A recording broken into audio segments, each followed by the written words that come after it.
Welcome to On the Ballot with Ballotpedia, where we take a closer look at the week's top political stories. Ballotpedia connects people to politics by providing neutral, nonpartisan, and reliable information on our government, how it works, and where it's headed. We're here to give you the facts so you can form your own opinion. I'm Victoria Rose, and thanks for being with us. It might be hard to believe, but we're around 16 months away from the 2024 presidential election. There have been plenty of developments in the race for the White House over the last several weeks, so I'm excited to bring you the latest today with staff writer Ellen Morrissey. Hey, Ellen. Hey, Victoria. But we get to see each other in a couple weeks in Chicago for our in-person editorial meeting, so that'll be exciting. Turning to the topic at hand, next year's presidential election will take place on November 5th. It'll be the 60th presidential election in U.S. history and the first since 2020's redistricting cycle and the reallocation of electoral college votes. We'll be covering the presidential election at length here on the show, from the primaries to post-election analysis. But for this episode, Ellen, I want to give our listeners a lay of the land, an overview of where things stand in terms of who's running, some early fundraising and polling storylines, and important dates and deadlines to keep an eye out for. So first, let's talk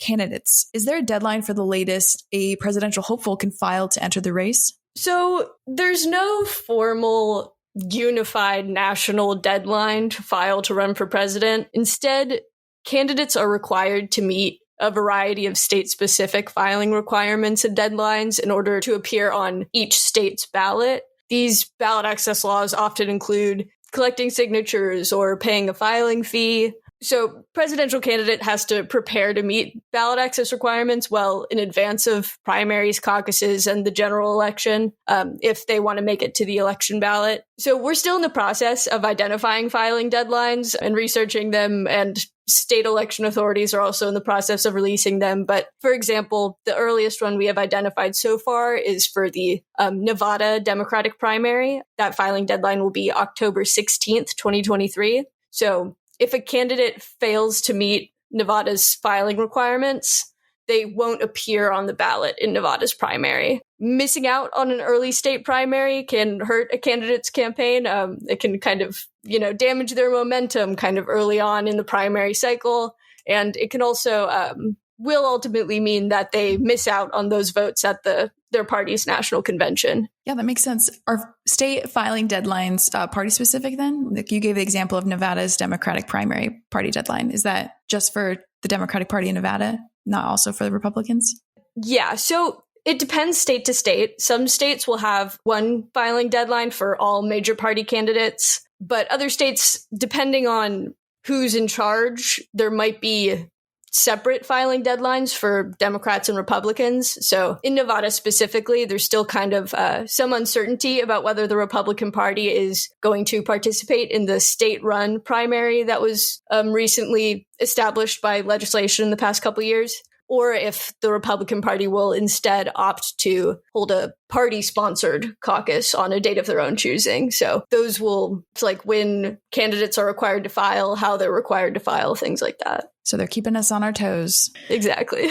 Candidates also file with the Federal Election Commission, which has its own reporting requirements regarding campaign finance statements. If you could navigate to the page on our site detailing presidential candidates, which is linked in our show notes, you'll find a list that's actually hundreds of names long of folks who have filed with the FEC to run for president. And I don't think I'm going to hurt anyone's feelings when I say that most of these candidates are a long shot. That's why we here at Ballotpedia try to distinguish between anyone who files and noteworthy candidates, which we identify based on previous or current office holder status, previous presidential ballot access, media coverage, and primary debate polling and fundraising thresholds. As of the end of June, there are 3 noteworthy Democratic presidential candidates and 13 noteworthy Republican candidates. And it's typical for the incumbent president to face a little opposition when running for re-election, which we'll talk about in a few minutes. But the last time the Republicans ran an open primary back in 2016, there were 17 noteworthy candidates. So Ellen, what's the primary field looking like for the Republican Party this time around? Of course, we've got the 45th president of the United States, Donald Trump. He emerged from the crowded field back in 2016 and is hoping to do so again this time around. We've also got his former vice president, Mike Pence, also running for the nomination and making an argument that his executive experience as vice president prepared him to lead the country. They're joined by a slate of big names in Republican politics. We've got Florida Governor Ron DeSantis, former UN ambassador, and South Carolina Governor Nikki Haley. We've got Tim Scott, the senator from South Carolina, former New Jersey Governor Chris Christie, and former Arkansas Governor Asa Hutchinson. Pence and Christie both joined the race in June, along with current governor of North Dakota, Doug Burgum. Will Hurd, a former U.S. representative from Texas, also joined the race this month, along with City of Miami Mayor Francis Suarez. And we're not done yet. Rounding out the rest of the field as it currently stands is Vivek Ramaswamy, an entrepreneur and political commentator, Corey Stapleton, the former Montana Secretary of State, and Larry Elder, a talk radio host who ran unsuccessfully for the governor of California in the 2021 recall election. A pretty vast and diverse slate of candidates. There might be a handful of other candidates that enter the field between now and early primary filing deadlines. But what's early polling suggesting about who's leading the pack for the nomination? So I use Real Clear Politics as a reference point when considering polls, since their models use an average of major polling in circulation instead of just relying on one specific poll. There are other aggregators that do this too that I like as well, like 538. As of June 26th, former President Donald Trump maintains a wide lead, which he's held since announcing his candidacy. He stands with around 52% of respondents favoring him as their potential candidate. His closest competitor is DeSantis, who's just over 21%. No one else is really breaking double digits at this point in the race. We've got Pence, Haley, and Scott all kind of fluctuating between 6 and 3%. And you'll see other polls with other candidates kind of in that range. We're in pretty uncharted territory at the moment when it comes to Trump's candidacy and his upcoming legal cases. So we'll have to keep an eye on how that affects his popular support. But as of now, he's the pretty clear front runner. Yeah, it's definitely been a fascinating race to watch. Turning our attention to the other side of the aisle, incumbent President Joe Biden announced he would seek re-election on April 25th. Incumbent presidents typically receive the majority support of their party. However, 2 Democrats have filed challenges to his re-election, as well as a third-party candidate. Who are they, Ellen? And are any of them gaining any traction? So we've got Democratic challengers include Marianne Williamson, the author who ran for president back in 2020 in what was one of the most crowded primary fields the country has seen. She announced her candidacy for 24 back in February. And then more recently, Robert F. Kennedy Jr. entered the race back in April. Kennedy is an author and lawyer who's worked in environmental and healthcare-related law. And of course, as you may be able to guess from his name, he is also the son of former U.S. Attorney General and Senator Robert F. Kennedy and the nephew of former President John F. Kennedy. Although he's not running as a Democrat, we also have the academic public intellectual Cornel West running in not the Democratic primary. He's running as a third-party candidate seeking the Green Party nomination. I think it's safe to say these are all long-shot challengers to Biden's nomination, but as you mentioned, it's very possible that these challengers could make gains in the coming months. Biden's approval rating hasn't been stellar over these last few months. 538 most recently had him at a 41.5% approval rating and a 53.3% disapproval rating. And is there anyone leading among those challengers? Generally speaking, I believe Kennedy is ahead, but not by very much. I think something that's also tough is that there just isn't as much polling of the Democratic primary as we're seeing on the Republican side. So we're working with kind of less data there. That makes sense. Even if we're not expecting a lot of action in the Democratic primary, there have been some noteworthy changes to the 2024 Democratic presidential primary calendar. What are they and why did the party move in that direction? Since 1972, Iowa had held the first nominating event of each presidential election cycle in the United States. In 2020, the results of the state's presidential caucuses were delayed by technological issues and some tabulation errors, which some believe was part of the reason this kind of debate around Iowa being the first state on the presidential primary calendar, part of why that debate was revived. There are also questions about the state not being representative of the nation's demographic and geographic diversity. The electorate tends to be older and less urban than the nation, and 9 out of 10 of the residents are white. So the Democratic National Committee's Rules Committee, it's committees all the way down, they voted in December of last year to approve a proposal that would reorder the early presidential primary calendar. South Carolina was selected as the first to hold their primary on February 3rd, 2024, followed by New Hampshire and Nevada on the same day, February 6th,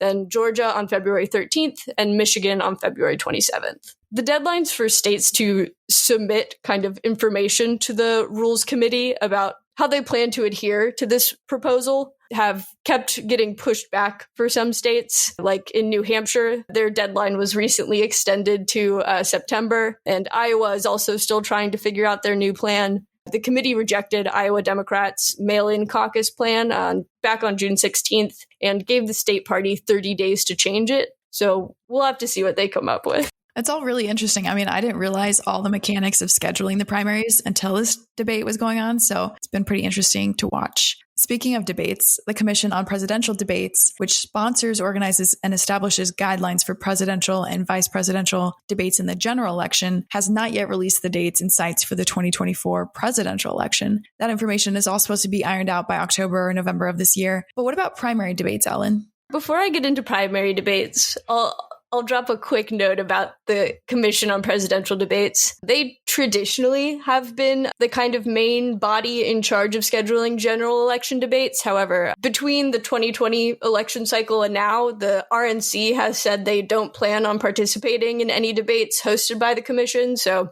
we'll see how that shakes out. Yet another thing to put a pin into that we can come back to later. But primary debates are upcoming. As of today, the Democratic Party does not plan to hold any primary debates, which is pretty standard. If a serious challenger emerges in the Democratic primary or Biden is for some reason unable to run, they may revisit that plan. But as of now, it's looking like Biden has the support of the DNC behind his nomination. Republicans, on the other hand, will hold their first primary debate on August 23rd, 2023. That debate will be hosted by Fox News and take place in Milwaukee, Wisconsin. In early June, the Republican National Committee announced the criteria that candidates needed to meet in order to make the debate stage, which are as follows. And the candidates need to meet all of these criteria. They need donations from at least 40,000 national contributors. They need to poll consistently above 1% in either 3 national polls or 2 national polls and a early primary state poll. Then they also must sign off on several pledges. The pledge that's been getting the most headlines has been an agreement to support the eventual Republican nominee, although there are also kind of questions about how enforceable that really is. It'll be interesting. If the debate happened tomorrow, according to a report by Politico, we know that 5 candidates would qualify for the debate stage: Trump, DeSantis, Haley, Scott, and Ramaswamy. And as more polls come out in the coming weeks and campaign finance numbers come out, we'll have a better idea of kind of what that stage is going to look like. Speaking of campaign finance, as we touched on earlier, every presidential candidate is required to register with the FEC and file regular financial reports detailing their fundraising and campaign spending. Again, it's very early, but before I let you go, Ellen, I'd love if we could touch on Republican primary candidates' overall fundraising through April 2023 quarterly campaign finance reports, which is the most recent data we have available. It does exclude candidates that filed after March 31st. So what do those reports look like? Before we dig into it, there are probably a couple of terms we should unpack. You'll see these on our campaign finance page as well. The big 3 are receipts, contributions, and disbursements. So receipts is a broad term that refers to all money or like items of value that go into a presidential campaign, whereas contribution refers to individual donations to a campaign. So an example to kind of differentiate those two would be, let's say Nikki Haley transfers $1 million from one of her old political action committees into her current presidential committee. That transfer would be a receipt, but it wouldn't be a contribution. Whereas if I donated $5 to Nikki Haley's campaign, that would be both a receipt and a contribution. And then our final term, disbursements. This one's pretty easy. It's just a term for the money a campaign spends. With that out of the way, we can get into some numbers here. Trump has, as of the April quarterly deadline, Trump has the most receipts in his campaign account thus far, with nearly $14.5 million.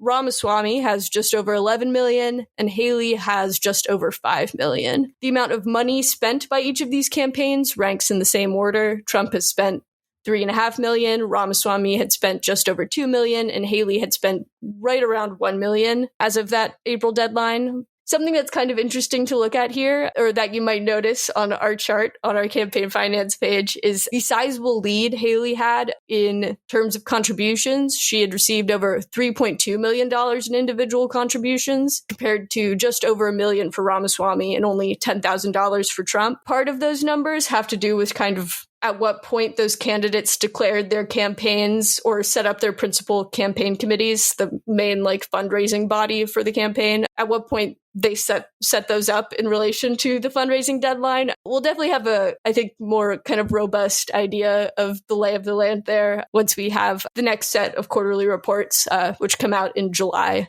Yeah, we'll have to see how DeSantis, Scott, and Pence stack up on campaign finance in relation to the others. Well, that's all the questions I have for you. I want to thank you for your time, for coming on the show and unpacking the presidential race for us. Hope to have you on soon. Of course, anytime.